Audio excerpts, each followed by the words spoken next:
Today, we're going to tell you about this Bronco Raptor. I'm Justin. And I'm Brittany. And this is Husman Bros. Now, Brittany is not the normal bro we have on the channel, but trying to squeeze him out. Cooler.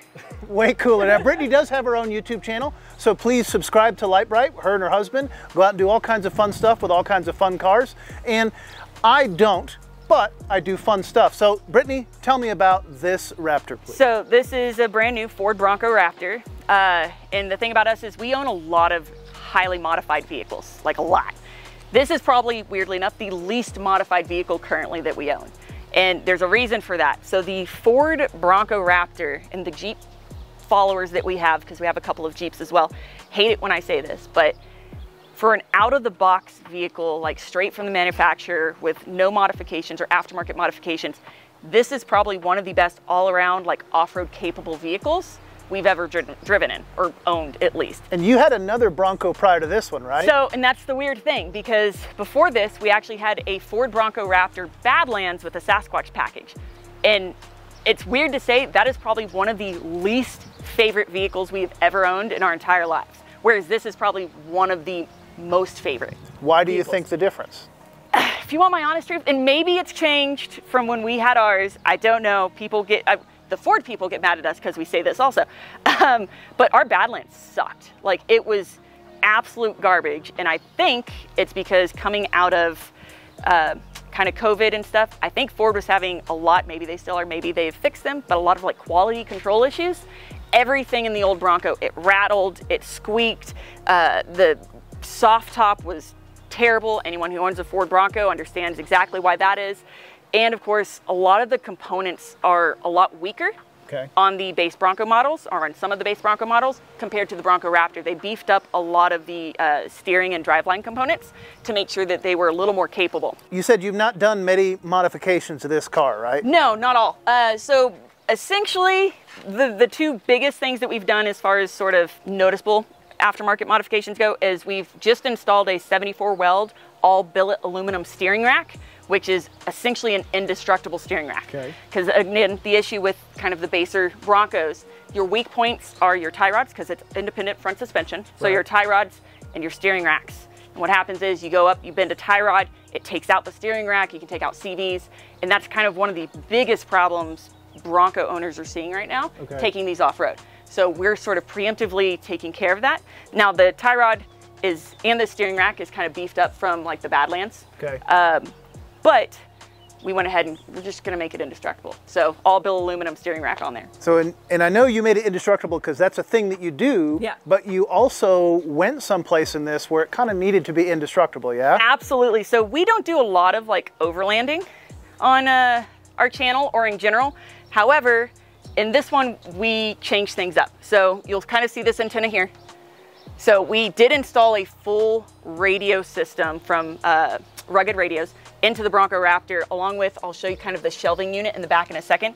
But that's because we went on an entire like 2-week expedition to the Arctic Circle in this Bronco Raptor. So we drove from Utah all the way up to the northernmost point of Canada, essentially, that you can possibly drive, drove this thing on the Arctic Ocean while it was frozen, because this was middle of winter, and then drove it over to Anchorage, Alaska, and then all the way back home.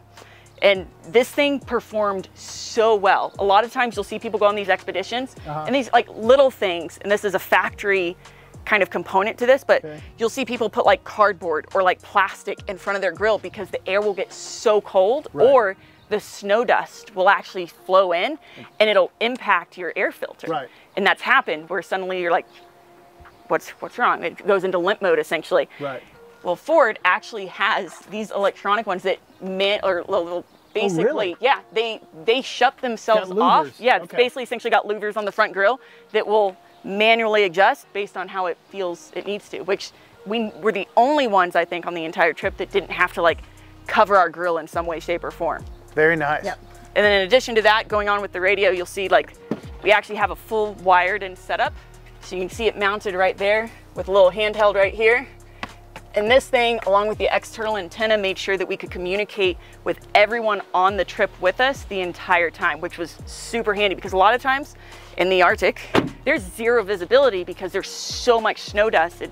it's wild. Like, yeah, the visibility is almost non-existent. I don't like driving in the rain. I can't imagine how you guys did that. Now, you guys spent 2 weeks in this thing, and I know that you're no strangers to living inside a truck like this. No. How does this compare to the Stepchild from a living in it perspective? So, for those that follow our channel, you'll know that basically for about 3.5 years, right at the beginning of our YouTube channel kind of kicking off, we actually, by choice, were homeless. We lived out of our Jeep for 3.5 years, and not that I don't love our setup now and our home and everything, the simplicity of it was amazing.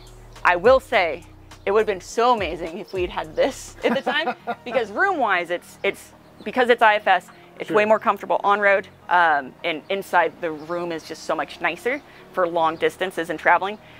I will say though, because it's IFS, it's not a great rock crawler.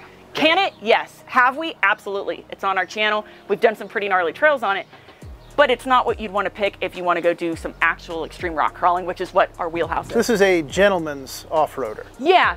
Overlander, this is the perfect all-day, yeah, 100%. So what did you want to show us in the back here? So we've also got chase lights and stuff for that Baja design, all those visibility issues we were having in the Arctic. And then we've got this. So this was the first of its kind. So this is American Adventure Labs. And this was actually, he built this using ours as the mock-up. So we dropped this off at him for about a week before we went to the Arctic. And he did this, which is pretty amazing. So it's a full drawer setup. Wait, there we go. Oh, very nice. And what's pretty sick about this, the way that he designed this, is a lot of people, especially overlanders, they kind of put drawer setups. It's not uncommon to see. Right.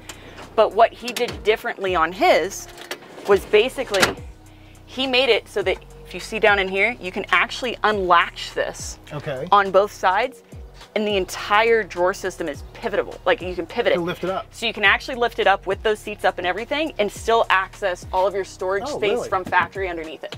Very, very cool. Yeah. So. Well, thanks so much for showing it to us. I appreciate it. And thanks for having us out today. Thanks for watching. Go subscribe to Lite Brite's channel, but not before you subscribe to ours. Please. Thanks for watching. We'll see you next time. Bye.